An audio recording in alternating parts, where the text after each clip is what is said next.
Bom dia a todos, obrigado pela vossa presença. Como vocês sabem, nós estamos a celebrar o nascimento de um poeta muito importante, Eugênio de Andrade, e queria naturalmente agradecer aos senhores e às senhoras professoras que estão aqui convosco, às escolas envolvidas, ao professor Carlos Sobrinho, que está a realizar esta sessão, e a vocês, que são os leitores e, no fundo, a valia que isto terá para nós e que vai, no fundo, celebrar e demonstrar a importância que depois do homem fica com a obra e que também persiste na nossa vida e que a poesia, tal como outras coisas, como o pão e como o ar que respiramos e a água que bebemos, é algo absolutamente fundamental para andarmos por aqui e para termos saúde mental e também física. E, portanto, é isto que estamos todos a fazer, a celebrar a poesia, a celebrar a Eugênio de Andrade. Então, eu dou a palavra ao professor Carlos Sobrinho, que vai, efetivamente, orientar esta sessão e pôr-vos a todos a ler esta poesia. Bom dia.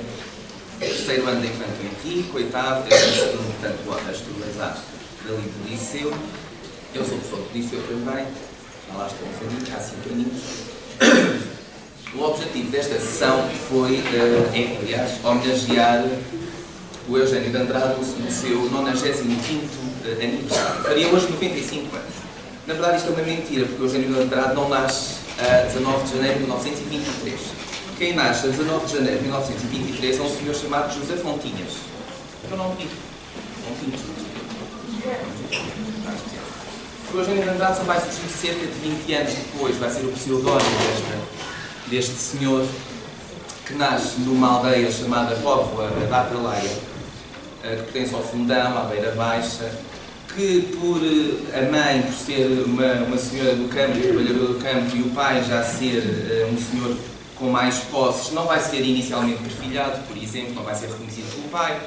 O pai foge, digamos, e mate-se para Lisboa e a mãe fica sozinha. Depois essa separação faz com que ele vá para Castelo Branco, inicialmente, e com 10 anos vai para Lisboa.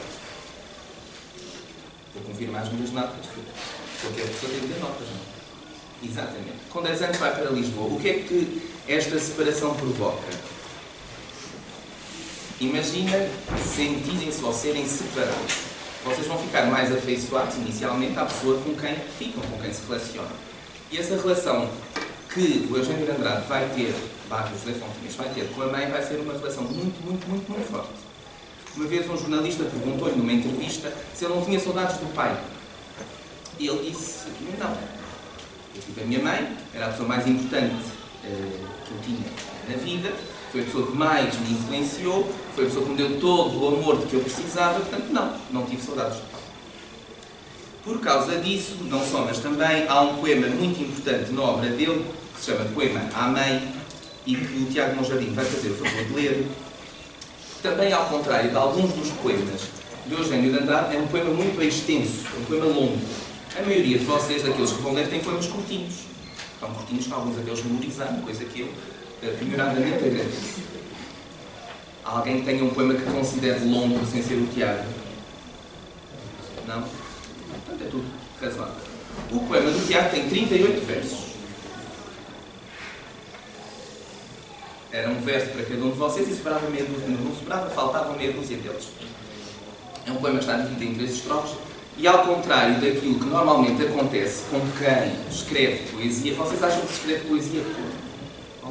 Qual é a vossa ideia de processo de escrita de poesia? Olha o Paulo lá, Paulo, tudo bem. O Paulo já foi miúdo, não, Santa Fé. Como é que vocês acham que se escreve poesia?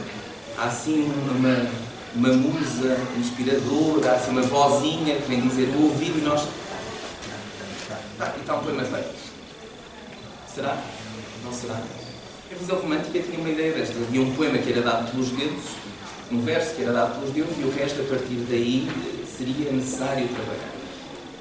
Este poema, diz o Eugênio de Andrade, que foi escrito a descer a Avenida da Liberdade em Lisboa e que foi um poema que não teve praticamente emendas, com exceção de uma ou duas palavras que não se notam.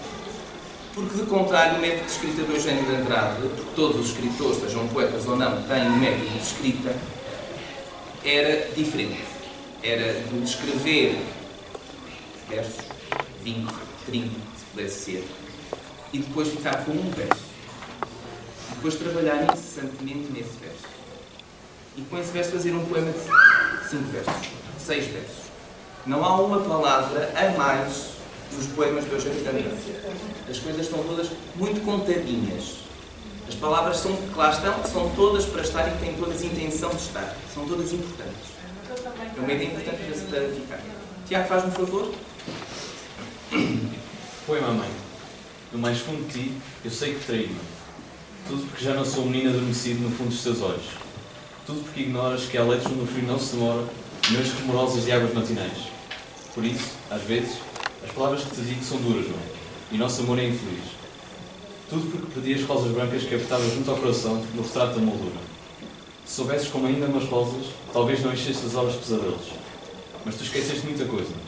Esqueceste que as minhas pernas cresceram, todo o meu corpo cresceu, e até o meu coração ficou enorme. Olha, queres ouvir? Às vezes ainda sou um menino que adormeceu nos teus olhos. Ainda aperto contra o coração rosas tão brancas como as que tens na moldura. E ainda ouço a tua voz. É uma vez uma princesa num belo laranjal. Mas, tu sabes, a noite é enorme. E todo o meu corpo cresceu. Eu saí da moldura. Dei às aves os meus olhos a beber. Não me esqueci de nada. Guarda a tua voz dentro de mim. E deixa as rosas. Boa noite. Eu vou com as aves. Este último verso, obrigado. Este último verso, Boa Noite, eu vou com as aves, foi um verso muito citado quando o Eugênio de Andrade morreu. Ele morreu a 13 de junho de 2005, que é o dia de Santo António, e que é um dia simbólico para a poesia portuguesa, porque é o dia em que morre, é o dia em que nasce poeta, basicamente. 8 anos antes tinha morrido o Alberto Tibel Tavares, que tinha sido alguém cuja poesia fora influenciada pelo Eugênio de Andrade. E uns anos largos antes tinha nascido o Fernando Pessoa, em 1988, portanto tinha 17 anos, Fernando António, e o António vem de ter nascido no dia de Santo António. Portanto, é um dia importante, ele morre com 82 anos, e há uma curiosidade importante já agora para ele. Ninguém se relaciona bem com a morte não é uma coisa fácil de relacionar-se, seja a morte de um gato, seja a morte de um familiar. Mas a noção que ele tinha da morte era adormecer para não acordar. É uma expressão bonita. E por isso, um dos últimos desejos dele, que foi uma coisa muito caricata, ou invulgar, que foi ser enterrado de pijama e sapatos de quarto. Que é uma coisa boa, porque se nós vamos dormir e se adormecemos, vestimos o pijaminha e está a andar. Não é? É simples. Não é preciso complicar muito. E ele não complicou. Ele começa a escrever poesia com... que idade? Dirão vocês. Toda a gente está aqui já escreveu poesia. Bem, não. Ou não? Estou a fazer uma afirmação genérica. Nunca ninguém escreveu poesia aqui. Olha que eu desmascaro 3 ou 4 décimos para ali no Jornal da Tal. Pensei bem. Nunca ninguém escreveu poesia. A Maria Alberta Menezes tem um livro muito engraçado que se diz O Poeta Faz aos 10 anos. Quem tem 10 anos? Ninguém tem 10 anos. Quem é que vai fazer 10 anos? Quem é que... Esta parte desta secção de trás não tem 10 anos. Perderam a noção da idade. Quem é que vai fazer 10 anos? Não, eu já tenho 10 anos, desculpa, quer dizer esta não. Quem vai fazer 10 anos? Não tenho 9, 8. Pois, vamos fazer 10 anos. Estão a ver, estou numa boa altura para começar a escrever poesia. Vamos todos ler a Maria Alberta Menezes e começamos todos a escrever poesia. É de graça. Ele começa a escrever, não com 10, mas começa a publicar com 16. O primeiro livro que ele publica, o Narciso, é com 16 anos, com uma influência de um poeta, o António Boto, que também era amigo do Fernando Pessoa. O Fernando Pessoa chegou a fazer crítica bastante positiva à obra de António Boto. E com 16 anos ele publica um livro que depois vai recusar, obviamente, porque se faz no início, não, isto é muito mau, passar 10 anos isto é horrível, isto é péssimo, não quero, não conheço, não gosto nada disto. E dos livros iniciais que ele publica, ele junta-os todos num livro que se chama Primeiros Poemas, que não está ali à entrada, mas se olharem isto para o escaparate lá para o fundo, há lá uma coisinha que diz Poesia e Prosa, uma capa azul, e tem esses primeiros poemas selecionados daquilo que sobrou do início. A obra dele começa a construir-se em 1948. Ora, se ele nasceu em 23, em 48 tem...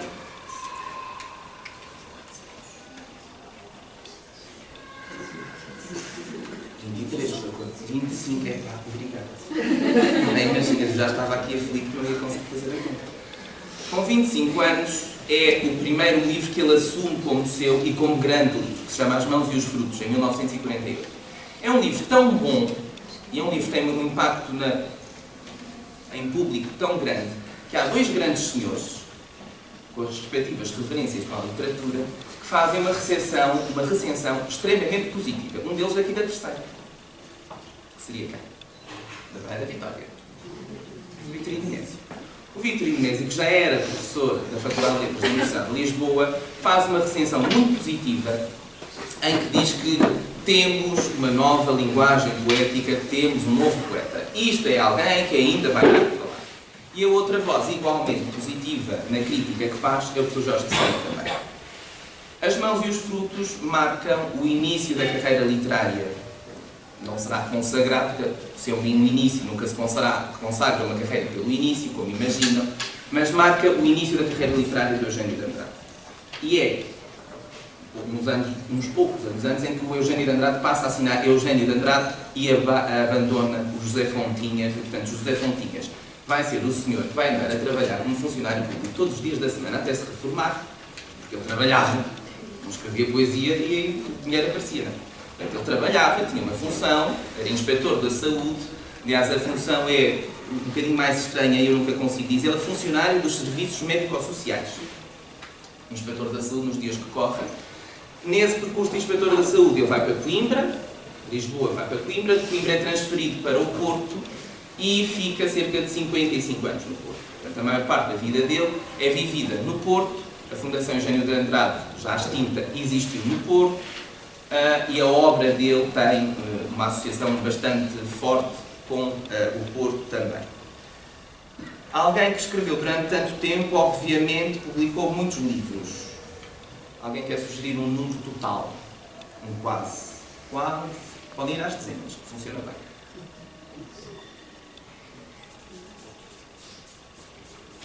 Eu bem olho para vocês, mas vocês 50, então. Quase 50 livros. Mas isto de coisas muito diversificadas, porque na poesia foram 23, metade da obra, convenhamos. Mas depois, traduções, ele fez muitas também, traduziu principalmente duas línguas, do castelhano e do francês. Do castelhano, Frederico Garcia Lorca, um poeta que morre em 37 pela Guerra Civil, em 38, com 36 anos, aliás, muito novo. Muito novo. E depois do francês, as cartas portuguesas atribuídas à Mariana Apolforado, mas que sempre surgiram em francês. Ele faz uma tradução. A partir do francês também traduz a poetisa grega, clássica, lírica, lá muito para trás, no século VII a.C., portanto 2600 e tal anos atrás. Safo, que vai ser muito importante para ele e que vai ter umas reminiscências na poesia, nos próprios poemas dele, e que tem uma capacidade lírica de o fazer. Traduz o René Chave e traduz muita gente para português a partir destas duas línguas. Portanto, nas traduções, 4 a 6 livros, sensivelmente. Depois, nos livros infantis, ou infantos juveniles, ou para quem os quiser ler, é muito mais fácil. Estes dois que estão aqui, Aquela Nuvem e Outras, onde nós vamos ouvir uns poemas, e a História da Égua Branca. Em prosa poética, mais uns 4 livrinhos, um deles está ali no escaparate de entrada, chama-se Afluentes do Silêncio, e depois 16 antologias. Ele tinha um grande gosto em fazer antologias, selecionar, mas sempre com um critério muito óbvio. Às vezes as pessoas pensam que fazer uma antologia é uma coisa que agrada a todos. Fazer uma antologia não agrada a ninguém. Vai haver sempre alguém a quem vai faltar qualquer coisa. E o critério dele, que está aqui mesmo no título da antologia, é este. É uma antologia pessoal. É minha e acabou-se. Quem gostar, gosta. Quem não gostar, cabeça. É um bom critério, não acho?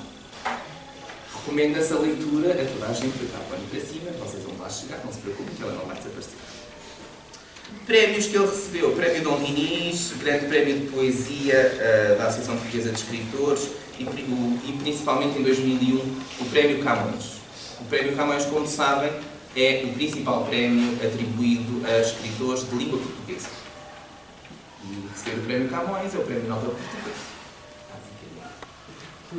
Foi amigo de muitos outros escritores, como era normal, como Miguel Torga, com quem ele se cruzou em Coimbra, Agostinho Bessa Luís, Eduardo Lourenço, que ainda está vivo, a Agostinha também, mas o Eduardo Lourenço ainda fala e faz conferências, e de quem ele era um grande amigo e escreve algumas coisas muito interessantes sobre ele.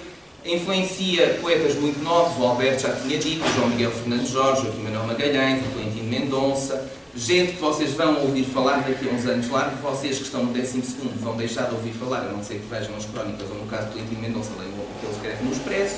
Quem está no 8º, daqui a uns tempos o programa levará uns ajustes e vocês vão ouvir falar desta gente toda, porque estes outros também, entretanto, já a coisa já foi.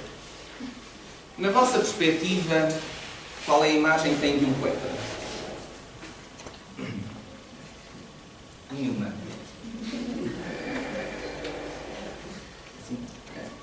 Há uma ideia até ao século XIX, até ao período romântico, em que o poeta tinha de ser sempre um desgraçadinho. Tinha de andar mal vestido, coisa indispensável. Andar mal vestido, desgrenhado, com umas grandes olheiras, muito esfarrapadinho, muito pobre, muito mendicante, com tinta e com papéis por todos os lados a sair dos bolsos, etc. Esta é uma imagem, uma ideia que se cria. Ai, coitadinha, ali vai um poeta. Ai, coitadinha, ali vai um vagabundo. Pois é, fazer a diferença entre um e outro. É uma imagem apenas. A literatura portuguesa tem poetas que foram do mais elegante possível, poetas que foram do mais desagradável enquanto pessoas possível, e pessoas que foram, no caso de Eugênio de Andrade, austeras. É uma palavra bonita. Austero. Muito sério, muito nada aqui de grandes meia dúzia de conversas com jornalistas e afins. Não me privo à resposta, mas por favor não tire fotografia que eu não estou arranjado. Caso bem. Uma coisa que aconteceu com o Prémio Camões, que é toda a gente se vai plantar à porta à espera da fotografia da declaração e diz não vai haver, com licença, e vai-se embora. Mas a imagem básica do poeta não é a imagem física, porque a imagem física não interessa. A imagem física é aquilo. Cada um de nós, todos nós somos poetas e podemos ser poetas. É o que vai dentro da cabeça, é o que está na cabeça. E por isso, há um poema que o Martim, que eu já não sei onde é que ele está, que o Martim Pavão vai ler, que se chama A Danças, não vai ler, vai dizer, só vou pedir Martim que tu vens, pode ser, que se chama A Danças do Poeta, e que faz assim há dois achegazinhos de como é que é o poeta. Diz lá.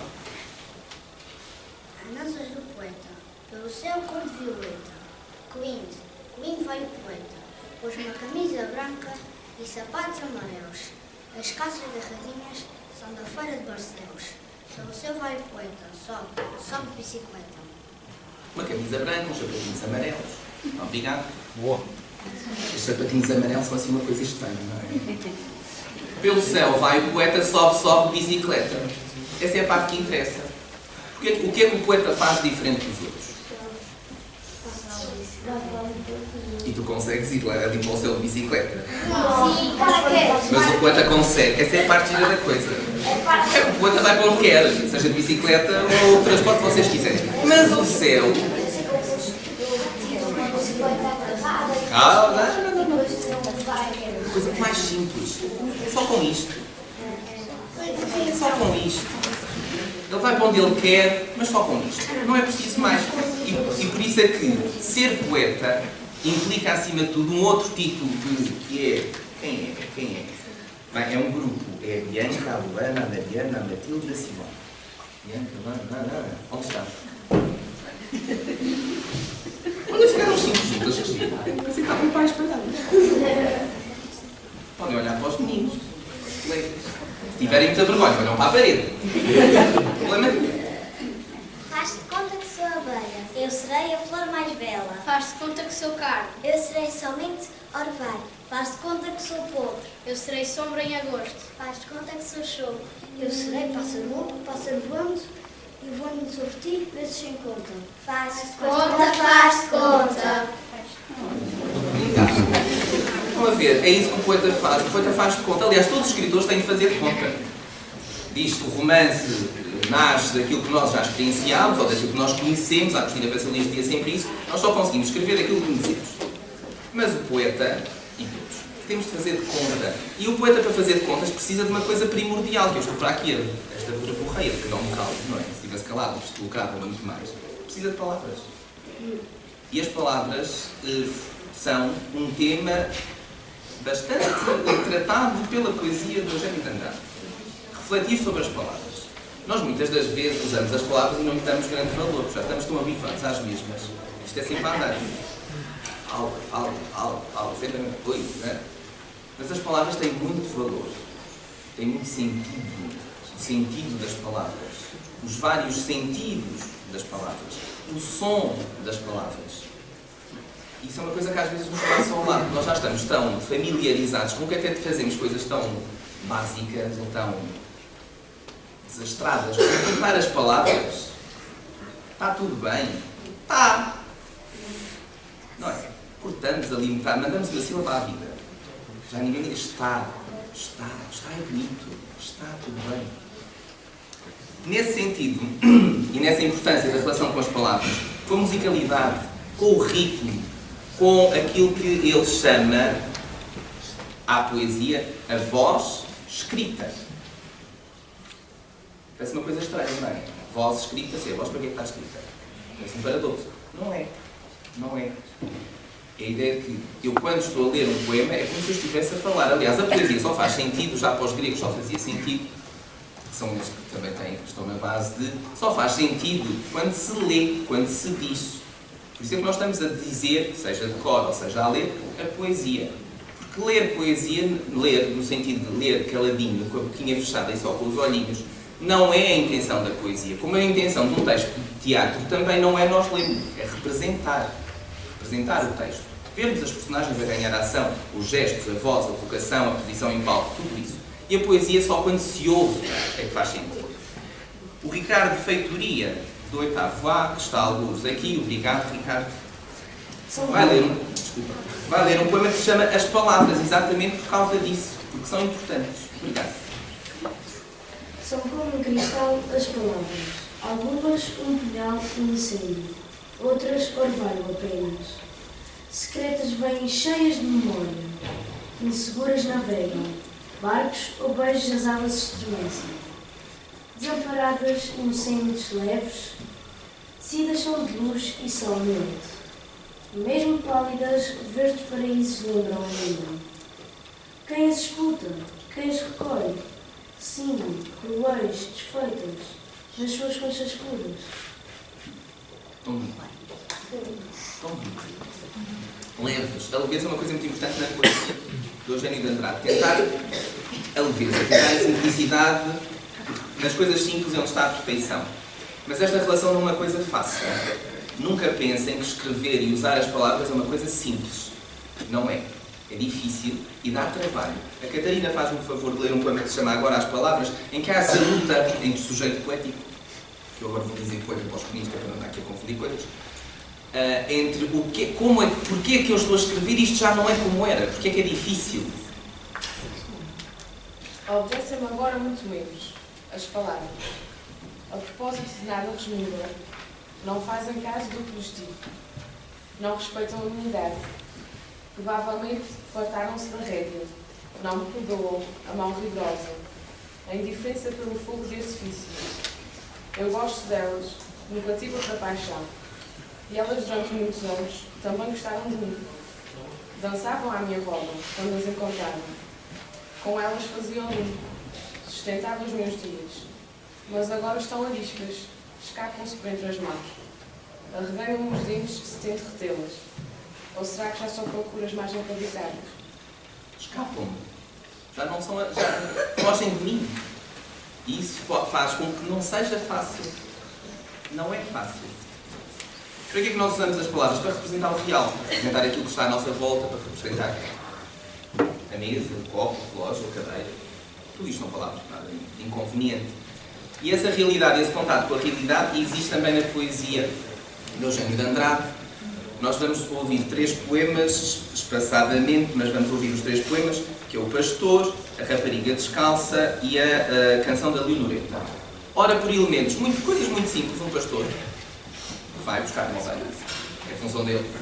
Ou a senhora que vai a descer a rua, a menina, neste caso, a rapariga que vai a descer a rua, ou uma borboleta que anda a voar, neste caso, por acaso, também pode estar, tem voz por si mesmo.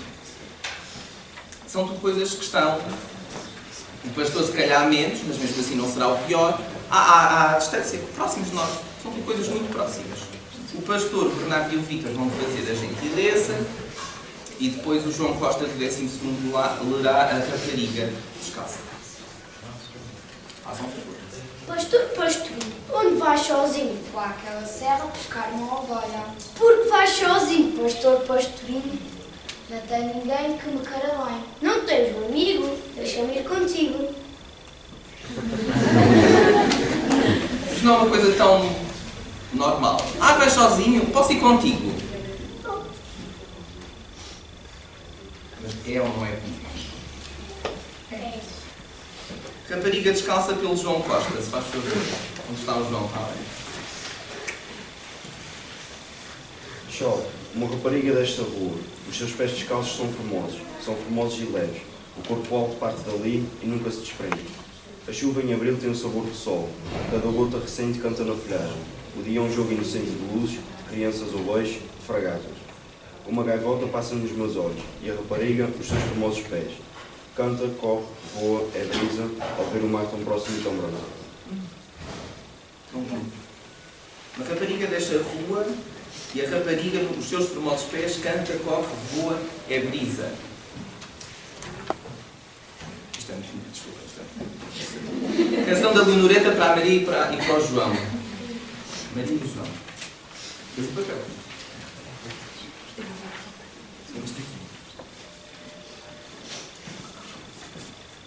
Canção da Leonoreta. Borboleta, borboleta, flor do ar, onde vais que me não levas? Onde vais tu, Leonoreta? Vou ao rio e tenho pressa. Não te ponhas no caminho. Vou ver o jacarandá que já deve estar florido.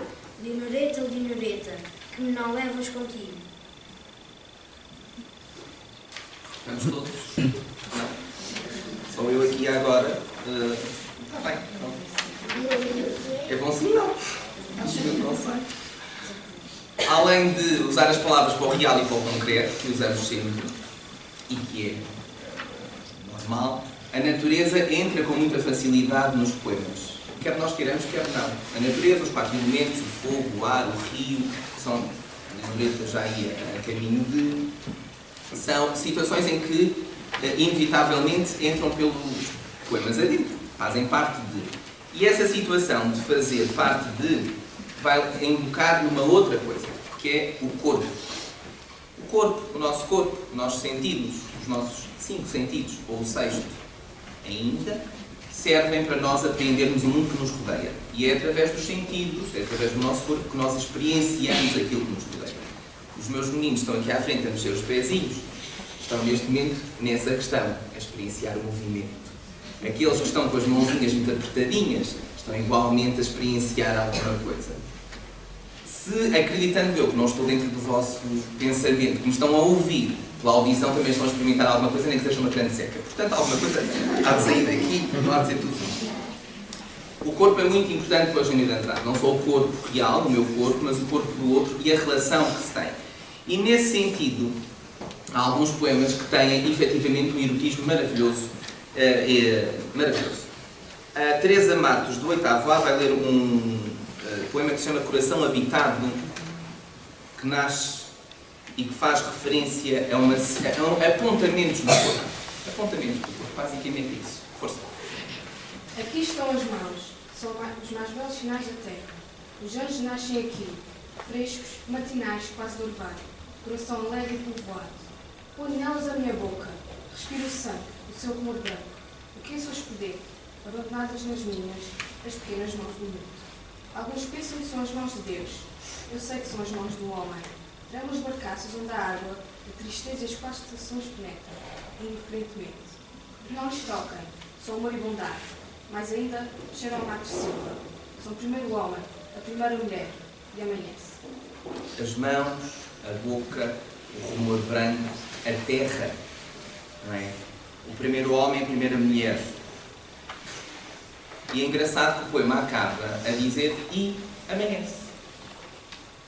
Vai nascer o dia agora. O que é curioso, o poema que vem a seguir, que a Madalena Lima vai fazer o favor de ler, chama-se Desde a Aurora. Que é isso? Amanhecer, a aurora. Dedos rosas, dizia Homero. Onde os mesmos elementos estão presentes também. Força, Madalena. Como o sol de polpa escura para levar à boca. Eis as mãos, procuram-te desde o chão. Entre os veios do sono e da memória procuram-te. A vertigem do ar abrem as portas. Vai entrar o vento ou o violento aroma de uma candeia, e subitamente a ferida recomeça a sangrar. É tempo de colher. A noite iluminou-se bago abaixo. Vai surgir para beber de um trago como um grito contra o muro. Sou eu, desde a aurora. Eu, a terra, procuro. A terra. Nós começámos na mesma pelas mãos. Começámos pela boca e pelas mãos. O corpo é muito importante. Há um poema de uma beleza extraordinária que não está aqui. Deixem-me lá confirmar. Está mais lá adiante. Que é o que a Cecília vai ler. Onde é que está a Cecília? Não é agora, não é agora. Daqui a bocadinho. Só lhe vou fazer uma referência. Em que é muito importante esta relação entre o corpo. Agora, o silêncio que o Rodrigo vai fazer o favor de ler volta a ter os mesmos aspectos. Deixem-me só fazer uma referenciazinha. O silêncio era uma coisa muito importante para o Eugênio de Andrade. Aliás, é uma coisa que deveria ser muito importante para todos nós, não só para o Eugênio de Andrade. Sem silêncio, muito dificilmente, há bocadinho estava a falar aqui com a primeira fila, muito dificilmente se consegue ouvir os nossos pensamentos. Nós temos muitas solicitações, muito ruído a toda a volta, seja ruído voluntário ou involuntário. O silêncio obriga e é necessário, para quem usa a palavra, para quem se dedica à palavra, é indispensável o silêncio. É indispensável ouvir o que se está a dizer ou a escrever. E o Rodrigo, que está além, vai fazer o favor de ler o poema que se chama exatamente O Silêncio. Como a ternura parece já de seu ofício fatigada, e o sono, a mais incerta barca, ainda demora, quando as hoje irrompem os teus olhos e procuram nos meus navegação segura, é que eu te falo das palavras, desamparadas e desertas pelo silêncio fascinadas. Obrigado. O que é que não há aqui que já está? Os olhos, as palavras, o silêncio. O silêncio é... Vocês gostam de silêncio? É sério?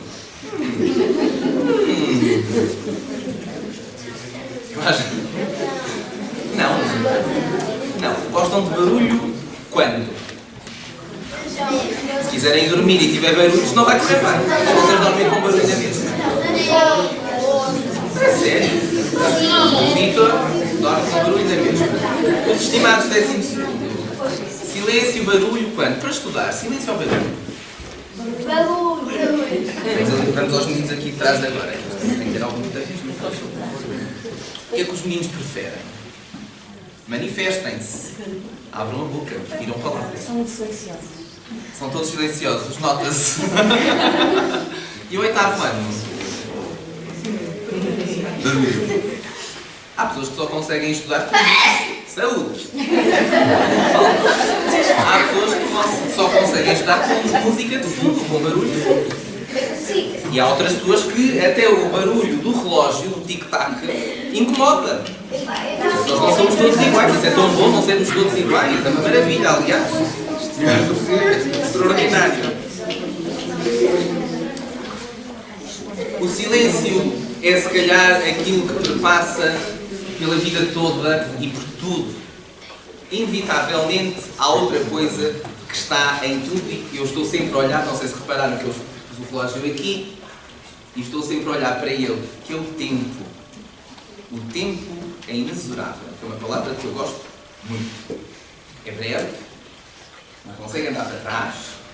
Os romanos diziam tempo fugit, tempo foge, ele não anda, ele foge, é sempre a correr. E o tempo é indispensável para nós percebermos, para nos conhecermos a nós e para conhecermos o mundo que nos rodeia. Nós conhecemos o tempo e o mundo através da natureza, através das estações. E nós estamos muito habituados às estações. As estações já nos passam facilmente ao lado, até porque agora não há uma grande consistência de estações. Nos Açores nunca houve, são 4 estações num dia, mas naquela perspectiva de primavera, verão, outono, das folhas, inverno, frio. Esta passagem, este ciclo das estações, que é também o ciclo do tempo e que é também o ciclo da vida, é um assunto comum na poesia desde sempre. Não se deve só ao Eugênio de Andrade, desde sempre mesmo. O Eugênio dedica-lhe também atenção, sendo que, à semelhança do que acontece, o outono e o inverno nunca são propriamente, ou nunca têm a simbologia mais positiva. Porque para nós também, quem é que aqui gosta muito do outono e do inverno? Porquê? Porque tenho casa. Ah! Férias. Não é do outono e do inverno. É de estar em casa porque é outono e é férias. Ah! Pois, essa gente Eu conversa. faço anos no inverno. Ah, tá. Não, isso já é um motivo pessoal justificado. Mas, tá.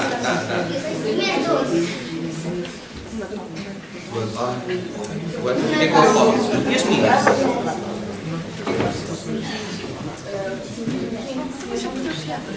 Ah, isso é um sentimento interessante, um sentimento de conforto. Conforto é uma palavra muito bonita também. Sentir, estar quente, mas é que está tudo lá fora. Isso é uma coisa muito boa. Os dois poemas que eu selecionei relacionados com o tempo, com este ciclo da vida e do contínuo passar das estações, a Magda Sousa tem um e a Catarina Castro tem outro.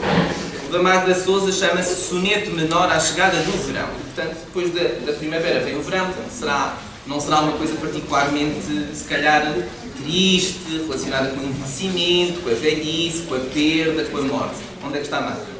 É Madalena. Ai, desculpe. Peço desculpa. Vou já corrigir os meus apontamentos.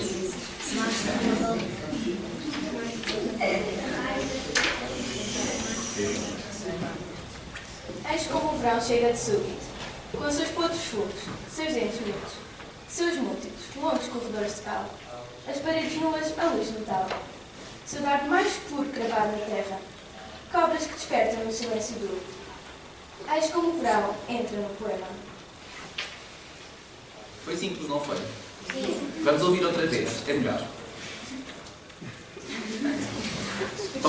Tomem nota como é que isto vai avançando.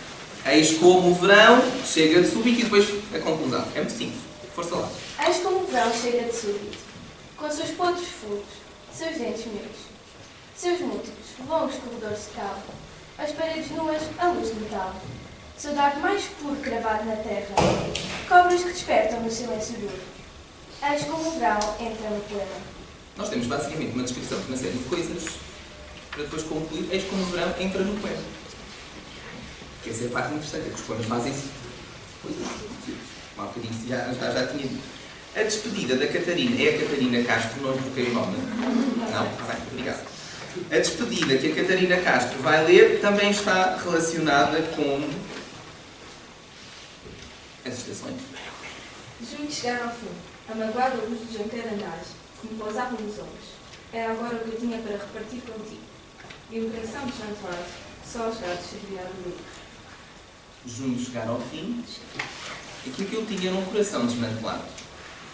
Isto é, coração desmantelado. Digam lá se não é uma coisa para ir para o mural do Facebook. Quando houverem uns desassossedos amorosos. Claro que é. Olhem, estes dois poemas a título de curiosidade, que não é curiosidade, é intenção, porque não se fosse curiosidade, eu estava calado, saíram num livro que se chama Ostinato Rigore. Coisa bonita. Chique. É um moto de Leonardo da Vinci, ao qual, aliás, não a quem, mas ao qual, cujo mote é este mote, o Eugênio de Andrade tinha muito cuidado. Houve um poema que nós já ouvimos aqui atrás, que foi o que a Catarina leu, que fala da mão rigorosa na relação com as palavras. O Eugênio de Andrade tinha aquilo que se chama um rigor, traduzindo ostinato rigore, um rigor constante, um rigor obstinado pelo trabalho, pelas palavras. O poema exige, pode vir aquele primeiro verso que a musa inspiradora diz, ou que resulta dos 20, 30 que se limpa, ou que eu vou a descer a rua e digo o poema e limpo o poema. E fica aquilo que fica na memória, aquilo que tem som, que tem música, que tem ritmo. Mas escrever o poema exige, na expressão do Eugênio de Andrade, uma vigilância do poema. Aquela intenção de vigiar continuamente o poema, não cair, de estar, de rever, de olhar, de ler. O tempo e quem homenageia o tempo, quem lida com o tempo, e todos nós lidamos com o tempo, isto toda a gente vai fazer anos, nós estamos motivos que isto chega até daqui a 10 minutos, vamos todos chegar ao final do ano, vamos todos avançar para, e o tempo anda sempre à frente, como já disse. Mas só se consegue realmente respeitar, acho que é um bom termo, só se consegue respeitar o tempo quando já se conhece e se homenageia quem veio antes de nós. E nesse sentido, Eugênio de Andrade vem, nas palavras do professor Eduardo Lourenço, numa tradição lírica portuguesa. É uma expressão bonita. Os meninos não sabem o que é, mas aqui um bocadinho já vão aprender. Isto é mesmo, já vão aprender. Ele diz que o Eugênio de Andrade segue a tradição de Bernardim a Peçanha. Peçanha, alguém sabe quem é? 12º. Não. Mas Bernardim sabe, já está no novo programa no 10º ano. Então, quem é Bernardim? Eu. Foste na evolução do Paulo, és outro foi a evolução do tema, não interessa. Ele é o Bernardo. É o Bernardo. Quem foi Bernardim Ribeiro? Vocês são muito envergonhados. Com 10º. Eles promoveram um debate com outros. Fico eu como moderador a fazer as Ó Carlos, Bernardinho Ribeiro não está no programa de dança. Não está? Não. Menina e moça? Não. Vocês não o deram? Não está. Está como opção. Pois. Está como opção. Deve Não ser, está no mas nosso não. manual. Então eu digo, Bernardinho Ribeiro escreveu um livrinho muito romântico chamado Menina e Moça, cujo primeiro verso nunca consigo dizer inteiro e tenho de recorrer aos meus apontamentos. Menina e Moça me levaram da casa de minha mãe para muito longe. E que trabalha muito esse lirismo pelo romance. O Camilo Peçanha, do século XX, é o nosso poema principal simbolista. Principal poeta simbolista, para ser mais específico. Num daqueles questionários que toda a gente faz, porque acham que são engraçados às vezes, 10 objetos que levava se fosse para a Lua. Pensem lá vocês o que é que levava. Tudo com telemóvel, tudo com tablet. Olha, das matemáticas já consumimos tudo. É só assim na calculadora. Ele responde uma coisa muito engraçada, que é entre uns discos de Mozart e uns de Beethoven, a clepsidra e chega de poesia portuguesa. É um bom critério, porque a clepsidra, aquilo que o Camilo Peçanha escreveu, o Camilo Peçanha morre em Macau, por quem o Fernando Pessoa e o Sá Carneiro também tinham alguma referência, alguma afeição, é um livrinho desta altura, uns 80 páginas, tanto, uma coisinha pequenina. E ele diz muito, o Eugênio de Andrade responde ao questionário sem grande problema, a dizer a clepsidra e chega de poesia portuguesa. Não é preciso muito mais. Mas essa relação que ele tem com a tradição lírica está muito nesta antologia.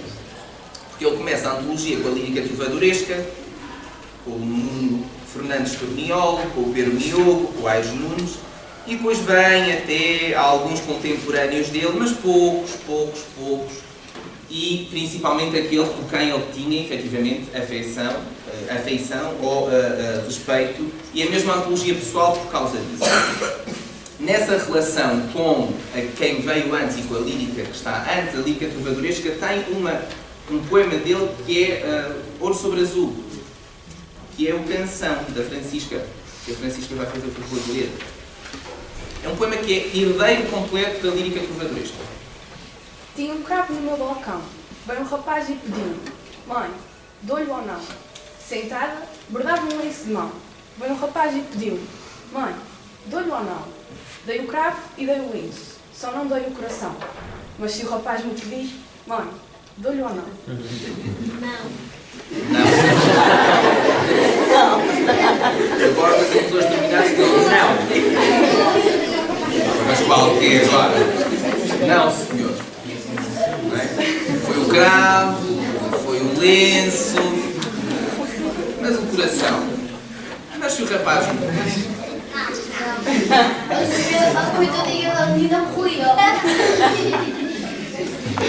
O que falta aqui saber, e que seria interessante fazer, seria a resposta da mãe.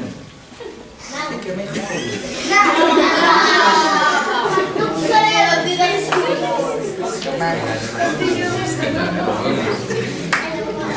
Ainda nesta questão da herança e da homenagem a tudo aquilo que está para trás e de todo o conhecimento que está para trás, o Green God que a Cília Gaspar vai ler, que eu não... Cília, obrigado. O Green God que a Cília Gaspar vai ler, tanto tem reminiscências da mitologia greco-clássica como da mitologia celta, e até há um verso ali que tem uma relação muito próxima com Safo. Green God. Trazia consigo a graça das fontes quando anoitece. Era o corpo como um rio de um sereno desafio com as margens quando desce. Andava como quem passa, sem ter tempo de parar. Ervas nasciam de espaços, cresciam troncos nos braços quando os erguia no ar. Sorria como quem dança e esfolhava a lançar o corpo. que tremia num ritmo que sabia que os deuses devem usar. E seguia o seu caminho, porque era um Deus que passava, alheio a tudo o que via, enleado na melodia de uma flauta que tocava. Era um Deus que passava. Quando o amor funciona, é tudo lá para cima. Quem tem o ama muito me parece, e portanto aquele era um Deus que passava. Muito, muito melhor. Nesta relação ainda com os anteriores, com quem veio antes, nesta homenagem ao passado, há uma coisa, há um assunto, um tema que tem sido muito constante no século XX, principalmente no século XX. Aliás, há alguns poetas, que é o caso do Nuno Judice, que têm livros inteiros de poesia a refletir sobre o mesmo. Que é, como é que eu faço um poema? Como é que o poeta faz um poema? Tem um termo específico, chama-se arte poética, ou então arte poética. A arte poética é essa reflexão, essa autorreflexão que os poetas muitas das vezes fazem, seja ou não em verso, pode ser em prosa. A Sofia Melbrenner fez muito bem em prosa, nos textos que escreveu depois de um e outro livro, em que se reflete como é que se faz, como é que eu faço o poema, como é que o trabalho dá. Aquele poema que a Catarina leu há bocadinho já tinha isso, já tinha um bocadinho disso. A relação que eu tenho com as palavras já não era como antigamente, isto agora já é muito mais difícil. Elas já não me obedecem. A minha mão rigorosa, se calhar, já não está. Ou será que eu só gosto das encabritadas, das mais difíceis, das mais irreverentes? É um dos assuntos das temáticas do 12º ano da poesia do século XX do programa, é essa questão da arte poética. E a Joana Gomes recebeu afortunadamente um poema que se chama Arte dos Versos. Joana, se faz favor. A arte dos versos tem essa intenção. Vão ver que há coisas que não são particularmente diferentes de tudo aquilo que já ouvimos aqui. Arte dos versos. Toda a ciência está aqui. Na maneira como esta mulher dos arredores de Cantão ou dos campos de Alpedrinha rega 4 ou 5 varas de cores. Mal se retera com a água, intimidade com a terra, empenho do coração. Assim se faz o poema. Olha, podia ser que o facto de não gostares não quer dizer que não me faça bem. Tens de relativizar aqui. Porque eu não gosto e me faz mal. Toda a ciência, arte dos versos, não é título, arte dos versos, toda a ciência está aqui. E o que é que vocês têm a seguir? É uma coisa muito simples. É o cuidado de uma senhora, tanto pode ser dos arredores de Cantão como dos campos de Alpedrinha, faz com que rega um campo. Aquilo está mesmo ao lado de acontecer. Nada de extraordinário. É só olhar para aquilo que está ao nosso lado. E depois o Afonso fará o favor de ler o que é a sílaba. Bem, a sílaba. Toda a manhã procurei uma sílaba. É pouca coisa, é certo. Uma vogal, uma consoante, quase nada. Mas faz-me falta. Só eu sei a falta que me faz. Por isso a procurei com obstinação. Só ela podia defender do frio de janeiro, da estiagem do verão. Uma sílaba, uma única sílaba, a salvação. Mas o poeta passou a manhã inteira à procura, não é de uma, é daquela, da única sílaba, daquela sílaba que vai fazer a diferença. Daquela que vai ter o som que ele quer. Já não vamos. Nós podemos ter muito mais sílabas. A única sílaba, a salvação. Não é? A salvação está numa sílaba para o poeta. Nós diríamos mais facilmente estar numa palavra, encontrar a palavra certa para. Mas, nesta obstinação, como aparece também neste poema de Eugênio de Andrade, a salvação não está na palavra, a salvação está na sílaba. É aquele som. Normalmente será a sílaba tónica, que é aquela que nos será mais forte e de que precisaremos, com mais facilidade. Eu já vos disse que, muitas das vezes, a forma de Eugênio de Andrade limpar um poema era passear, dizê-lo de memória, sem papel, e isso faria com que aquilo que soa, aquilo que a memória fica, aquilo que a memória tem, é aquilo que vale a pena reter, o resto desaparece. E como não há mais ninguém melhor para dizer a sua poesia do que o próprio poeta, basicamente é isso. E como nós estamos a homenageá-lo, e seria bom ouvirmos a voz dele também, e já agora conhecer um bocadinho mais, há um poema dele, se calhar até poderão ser 2, da Carlos. Não, vai ser só mesmo um. Que se chama O Sorriso, e que nós podemos ouvi-lo dito por ele. Uma vez fizeram um comentário muito interessante e pediam muitas vezes ao Eugênio de Andrade que ele lesse os seus poemas. E ele não percebia muito bem porquê. Me querem ouvir a mim a ler os meus poemas. E então disseram em comentário que ele lia muito bem. Dizia muito bem os poemas. E ele disse que não. Eu só não como as sílabas. Já não sei aula de letras. Calma, não vamos mostrar. Calma-te, Vitória, calma-te. Calma. O não comer as sílabas é uma coisa muito importante, a dicção é uma coisa muito importante. E vocês vão ver, é um poema muito curtinho, sorriso, e é uma boa forma de nós acabarmos este encontro também. É o sorriso, não é o riso. Há uma diferença entre o sorriso. Creio que foi o sorriso. O sorriso foi quem abriu a porta. Era um sorriso com muita luz lá dentro. Apetecia entrar nele, tirar a roupa, ficar nu dentro daquele sorriso, correr, navegar, morrer naquele sorriso. É isto. Eu queria fazer duas coisas. Eu queria ficar no limpo. O sorriso. Parece que eu dou uma sopa de letras a dizer sorriso e ficou. Eu tinha enjoado. Achas mesmo? Bernardo, eu acho que agora é um momento de silêncio. Não. É um poema, não é ele. É um poema. Ao 12º ano eu recomendo vivamente a leitura das nossas poemas, porque temos coisas muito interessantes. Ali à entrada, em baixo, poesia e prosa, na capa azul. Leiam. Muito obrigado por terem vindo. Agradeço a vossa presença e até breve.